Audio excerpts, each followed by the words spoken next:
সবাই চুপ থাকো, যতক্ষণ গল্প বলবো ধৈর্য ধরে শোনো, ভালো লাগবে। শব্দ করো না, ঠিক আছে? ধৈর্য ধরে শোনো, আশা করি ভালো লাগবে গল্পটা। তখন দ্বিতীয় বিশ্বযুদ্ধ সবে শেষ হয়েছে। পুরো বিশ্বে অরাজকতা।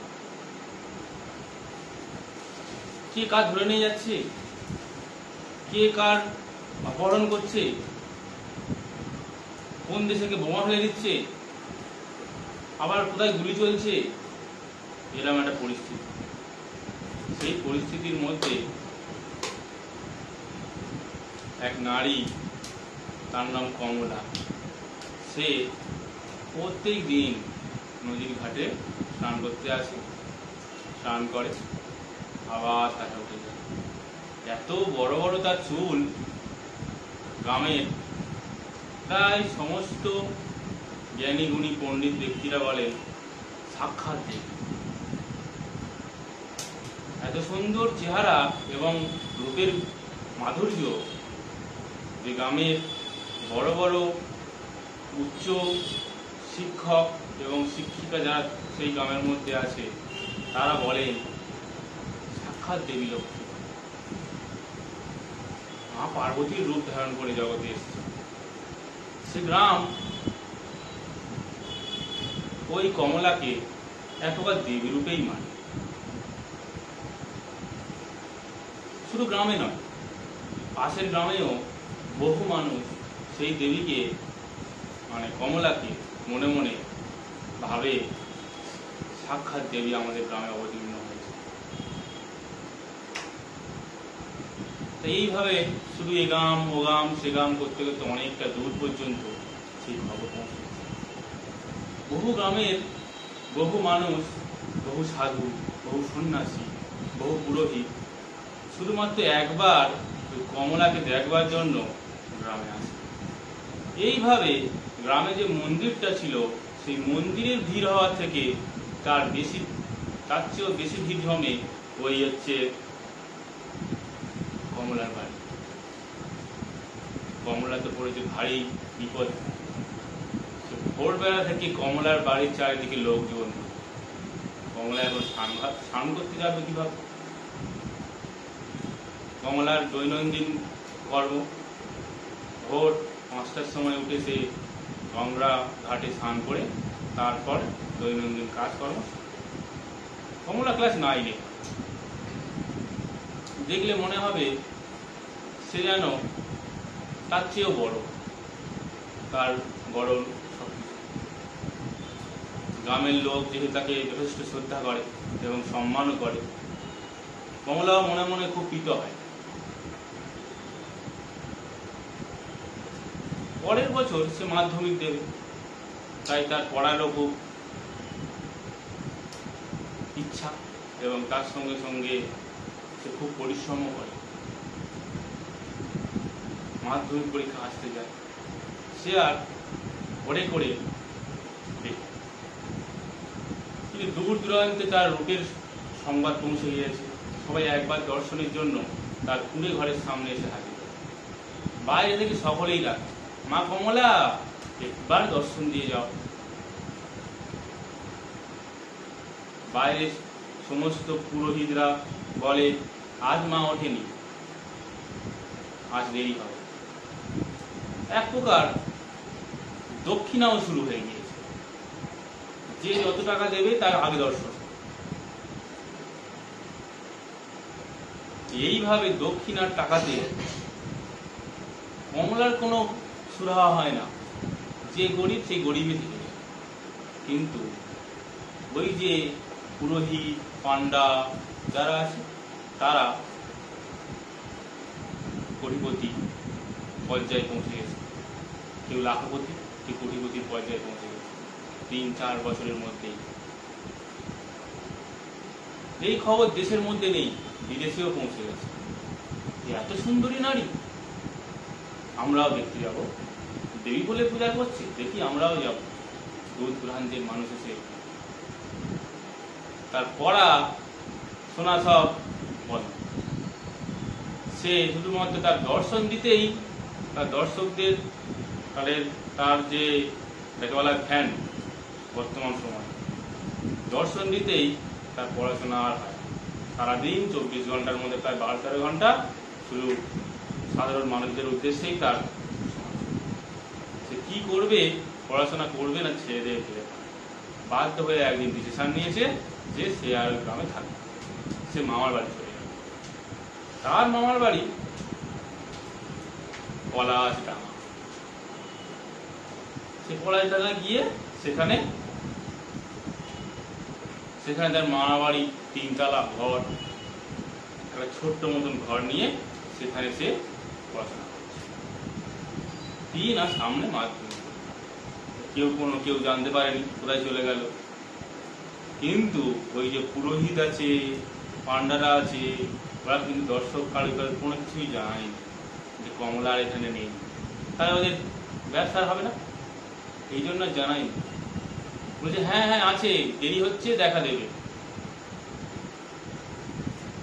কোনোদিন এসে অনেক দর্শক জড়ো হয়ে যায়, বলে আজকে আর হবে না, আজকে কমলা মার শরীর খারাপ। এইভাবে প্রায় 1টা মাস চলে গিয়েছে, কিন্তু কমলা দেবীর আর দর্শন হয়। কমলার মাও নেই, বাবাও নেই, কমলা একা। মামা বাড়ি গিয়ে তার মামা 2 ছেলে মেয়ে সবাই আছে, ভালো হয়েছে, সুখী শান্তিতে রয়েছে। কিন্তু কেউ জানে না তার কুড়ে ঘরে কমলা নেই। এইভাবে কমলা মামার বাড়ি থেকে পরীক্ষা দিয়ে সেই মামার বাড়ির কাছেও একটা নদী ছিল, সেই নদীতে সে পড়তো, স্নান করতো, সব করতো। একদিন ঘটনাক্রমে ওই কমলাকে সেইখানের একটা লোক দেখে ফেলে কমলা নদী থেকে উঠে আসছে ঘরের দিকে। বলছে যদি মনে না করো মা, তোমার নাম কমলা তো? ও হঠাৎ করে বলে ফেলেছে হ্যাঁ। বলছে তুমি সেই একটা গ্রামেতে তুমি একটা কুড়ে ঘরে থাকতে না মা? বলছে না তো, আমি তো এখানেই থাকি।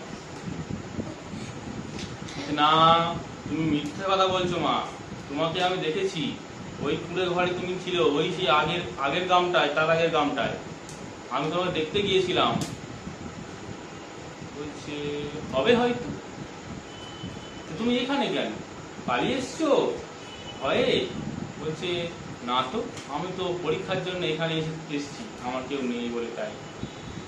যাও যাও, তুমি একবার তোমার গ্রামে গিয়ে দেখো, দেখবে তোমার নামে দেখে মন্দির হয়েছে, গিয়ে একবার দেখে এসো। তোমার মতন পুরো চেহারার একটা প্রতিমা বসানো হয়েছে, তুমি যাও একবার গিয়ে দেখে এসো একবার, তোমার খুব ভালো লাগবে। বলছি তাই? বলছি হ্যাঁ, তোমার নামে পূজা হচ্ছে, সারাদিন সারা রাত পূজা হচ্ছে তোমার নামে, পাশে কালীমা বসে রয়েছে, তার পাশে তুমি বসে রয়েছো। বলছে দেবীর পুত্রী, দেবী কন্যা হিসেবে পূজা হচ্ছে। তাহলে যেতেই হবে। চুপি চুপি কমলা একদিন সন্ধ্যেবেলা রূপ পরিবর্তন করে বহুরূপী হয়ে এসে দেখছে কিরকম পূজা হচ্ছে। সন্ধ্যেবেলা একটা কালো মতন কাপড় পরে কপালে ভালো করে সব শিব পুজোর মুখে পুরো একদম কালীর মতন রূপ ধারণ করে চুল হিসাবে এসে মন্দিরের পিছনে চুপচাপ দাঁড়িয়ে গেছে। পূজা হচ্ছে, সেই সময় পিছন থেকে বলছে আমার পূজা ছেড়ে দিয়ে তুই কাকে পূজা করছিস? পূজার মধ্যখানে এরকম কথা শুনে মামা কথা বলছিল। হ্যাঁ রে, আমি কথা বলছি। আমার ছেড়ে তুই কাদের পূজা করছিস? কে কন্যা? আমার কোনো কন্যা নেই। পুরোহিত সে বলছে কেন মা, আপনার মতনই তো রূপ, আপনার মতনই তেজ, আপনার মতনই মাথার চুল, আপনার মতন দেহের গড়ন, আমি ভাবলাম যে আপনার কন্যা, দেবী কন্যা। না, আমার কোনো কন্যা নেই, আমি জগতের একমাত্র স্রষ্টা, আমি জগতের কর্ত্রী, আমাকেই পূজা করার বিধান আছে, আর কারোর পূজা করার বিধান নেই। কথা বলে মন্দিরের পিছন থেকে কমলা মনে মনে হাসছে। কি করে দেখতে পাবে। কিছুক্ষণ পর সবাই শান্ত।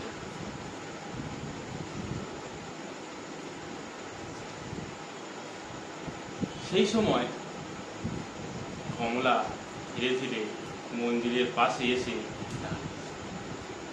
এক রাস জনতা, তার মাঝখানে যদি ওই রকম বেলো চুলে কালির মতন রূপ নিয়ে কালো কাপড় পরে আর যদি এসে দাঁড়ায়, কি পরিস্থিতির সৃষ্টি হবে। সবাই তো তড়িমড়ি করে সব পূজার ফুল ফুল হাতে সব ছেড়ে দিয়ে যে যার মতন সব ছুট। হাতে রয়েছে একটা কর্তান, গলায় মুন্ডু মালা, কালো পুরো কপাল পুরো লাল হয়ে আছে, মুখ টুক পুরো সব লাল, আর জিভ এরকম রয়েছে। আর সেখানে ব্রহ্মালয় এসে দাঁড়িয়েছে। সবাই মা গো বাবা গো বলে সব ছুট। বলছে এই যাসনি যাসনি, তোরা কেউ যাসনি, আমি তোদের মা এসছি। সবাই আবার একটু শান্ত হয়ে সবাই তো যারা খুব ভক্তি পরবশ তারা সব পায়ে পড়ে গেছে, কেউ হাত জোর করে দাঁড়িয়ে আছে। বলছে মা, দিন পরে আমাদের মনে পড়লো, আমার প্রণাম নেবেন, আপনি যা চান তাই দেবেন। কি চান বলুন? আমি তো কিছু চাই না, আমি চাই আমার পূজা হোক। কেন কেন? আপনার কন্যা? বলছে আমার কন্যা? কে কন্যা? তুই তাকে নিয়ে আয় দেখি। দাঁড়ান, আমি এক্ষুনি নিয়ে আসছি মা। সেই কন্যার খোঁজ নিল রাত্রিবেলা, কোথাও খুঁজে পায় না। সবাই এসে দেখে না সে কালী আর নেই, হয়ে গেল। চল চল চল, একবার কুড়ে ঘরে দেখে আসি, মনে হচ্ছে মা ওখানেই আছে। কুড়ে ঘরে গিয়ে দেখে কেউ নেই। পুরোহিত তো যায়নি, পুরোহিত মন্দিরের ভেতর ছিল, বাইরে এসে শুধুমাত্র দাঁড়িয়েছিল। চারিদিকে অন্ধকার ঘুরঘুরটি, অমাবস্যার রাত। সেই সময় সেই কমলা মন্দিরের ভেতরে গিয়ে চুপচাপ। পুরোহিত যেই মন্দিরে গিয়ে ঢুকেছে, বলছে কি রে? আমিই তো দেবী করি। বলে হ্যাঁ রে কমলা, তুই এখানে? আমি তো এখানেই আছি, তুমি আমার খোঁজ করছো? এই কার খোঁজ করতে হবে না, কমলা এখানে আছে, এখানে চলে আয়। বলছি কিন্তু মা কই? তখন কমলা হাসতে হাসতে বলছে আমি তো মা, আমি কমলা। কেন? আমার তো পূজা হচ্ছিল, আমি কি মা সাজতে পারি না? হ্যাঁ তা পারিস বলে কমলা পাশে বসে মার আরতি করতে শুরু করেছে। সবার আরতি হয়ে গিয়েছে, সব ভালো পুজো অর্চনা, সকলের প্রসাদ তোসাদ সব দিয়ে কমলা বাড়ি চলে গেছে। সেই দিনকেই সেই দেবী কমলার ঘর করেছে। কমলাকে বলছে আমি কবে বলেছি যে আমি একমাত্র জগতের স্রষ্টা? আমি জগতের স্রষ্টা বটে, কিন্তু আমি সকলের কর্মের ভার নিয়ে নিই, সকলেই স্বাধীন। আমি কবে বলেছি যে তুই আমার কন্যা নোস? তুই মিথ্যা বললি কেন আমার নামে? জগৎকে ভুল সংবাদ দিলি কেন? আমি তোকে অভিশাপ দিচ্ছি, তোর শরীর সমাধি হবে। একদিন তুই যে নদীতে তুই স্নান করিস, ওই নদীতেই তোর প্রাণ যাবে। যদি প্রাণ যদি নিজের ইচ্ছায় না যায়, তুই বাধ্য হবি ওই নদীতে তোর প্রাণ দিতে। এই আমার অভিশাপ রইল। কাঁদতে কাঁদতে তখন কমলা সেইখানে মার দুটো চরণ ধরে কাঁদছে আর আমার এই অভিশাপ থেকে মুক্ত করো মা, আমার এই অভিশাপ থেকে মুক্ত করো। কিন্তু মার শেষ হবে, তুই তোর পাপের শাস্তি অবশ্যই, নাহলে জগৎ আমাকে ভুল বুঝবে এবং এই একই কর্ম, পাপ কর্ম আরো করতে থাকবে আমার নামে। তাই আমি তোকে এই শাস্তি দিলাম, আমি আসি, তুমি তো কৃতকর্মের ফল ভোগ বলে মা চলে যায়। পরের দিন থেকে তো কমলা খুব মন খারাপ করে ঘরে থাকে। সবাই আসে কমলাকে দেখতে, কিন্তু কমলা ঘর বন্ধ করে বসে থাকে। এইভাবে প্রায় একটা বছর কেটে গেছে। কমলার মন অশান্তি, কি করে কিছু খুঁজে পাচ্ছে না। এইভাবে কিভাবে থাকবে, তার জীবন কাটবে। তা পরের বছর একটা ঘটক, সে এখন কমলার জন্য পাত্র, বিবাহের উদ্দেশ্যে পাত্র আর কি দেখছে।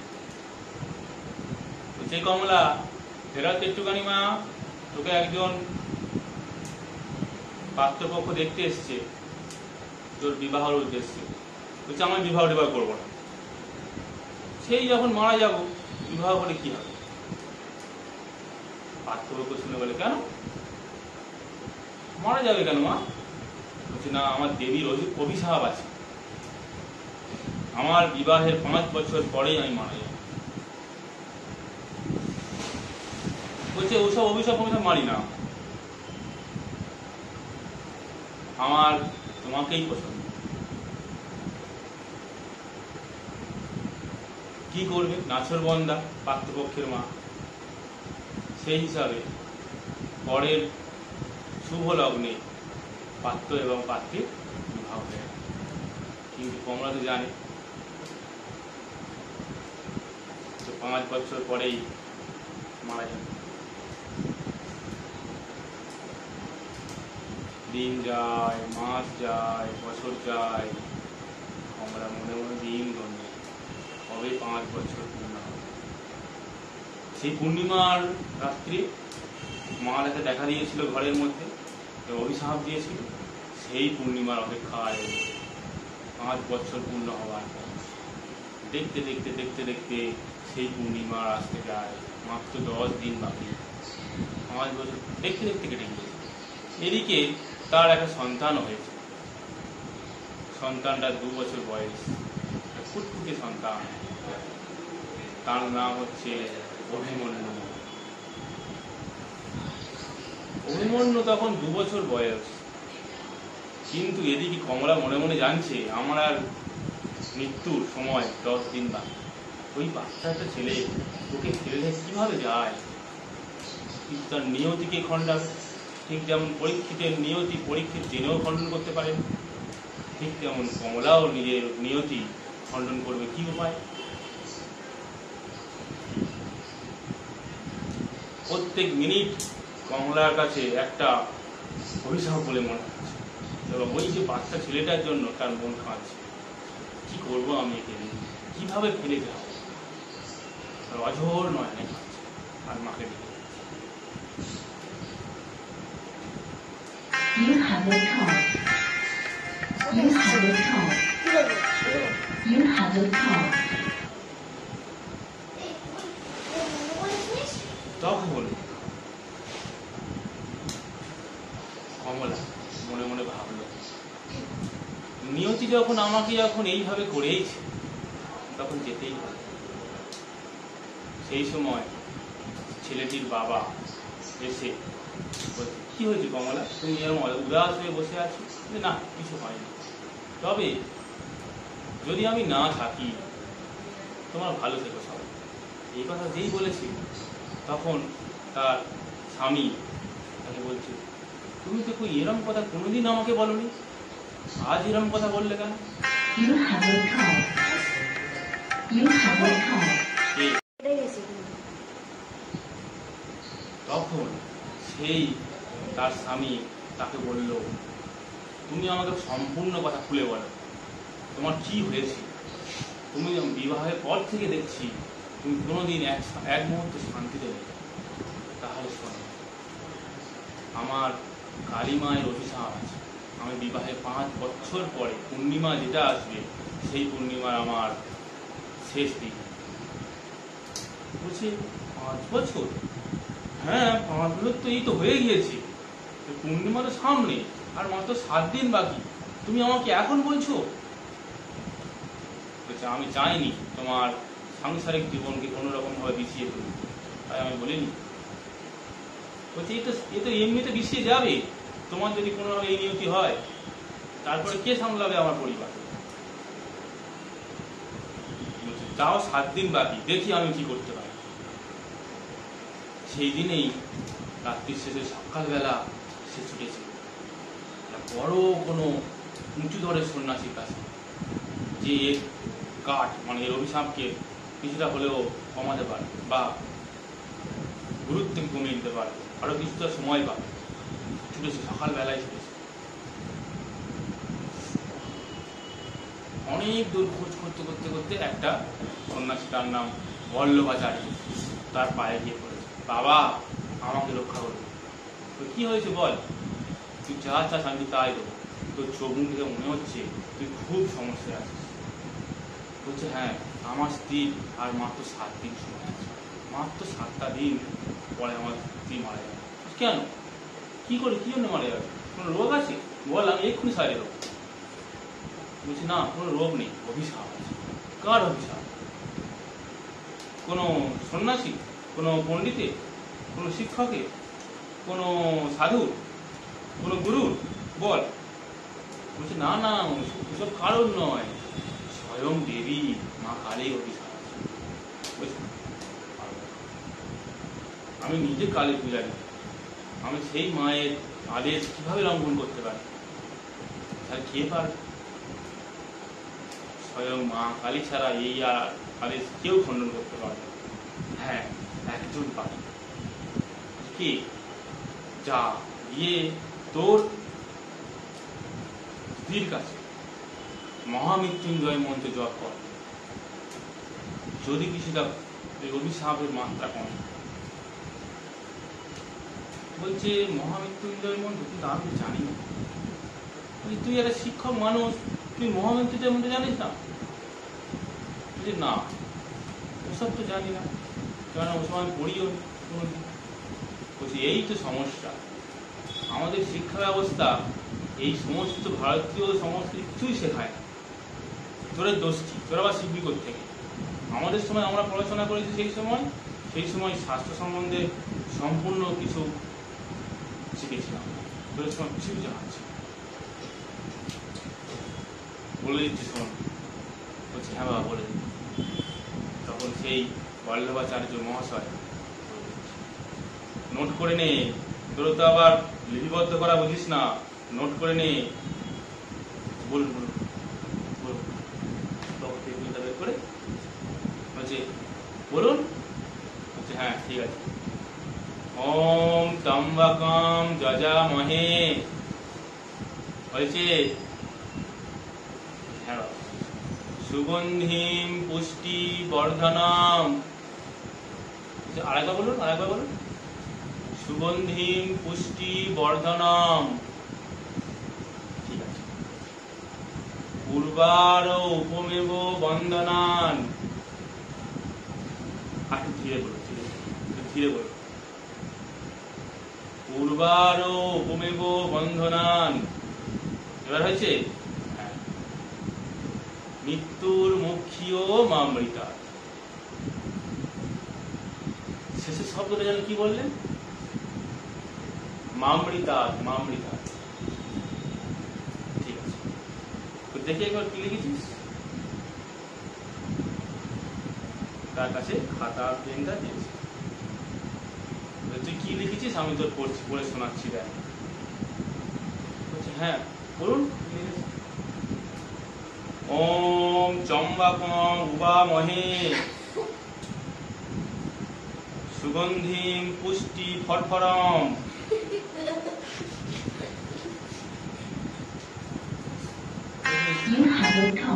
বলছি সব কি লিখেছিস তুই? আমি লিখে দিচ্ছি বলে লিখে দিল, এবং লেখার সঙ্গে সঙ্গে ওই পৃষ্ঠাটা যেন ঝকঝক করে উঠল।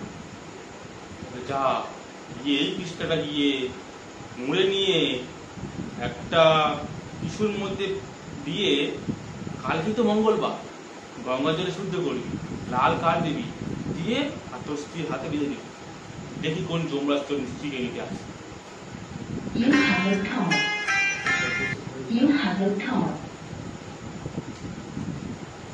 এইভাবে সে তার স্ত্রীকে রক্ষা করে। এবং সেই কমলা পরের দিন যখন গঙ্গা স্নানে স্নান করতে গেল, নিয়তি কিন্তু খণ্ডাতে পারেনি। এক সপ্তাহ পর সেই কমলা গঙ্গায় যখন স্নান করতে গিয়েছিল, তখন প্রচন্ড স্রোত এসে সেই কমলাকে স্রোতে ভাসিয়ে নিয়েছিল। এইভাবে কমলা তার জীবন সমাপ্ত। এবং আমার গল্প সমাপ্ত হলো। গল্পের নাম কমলার উপাখ্যান।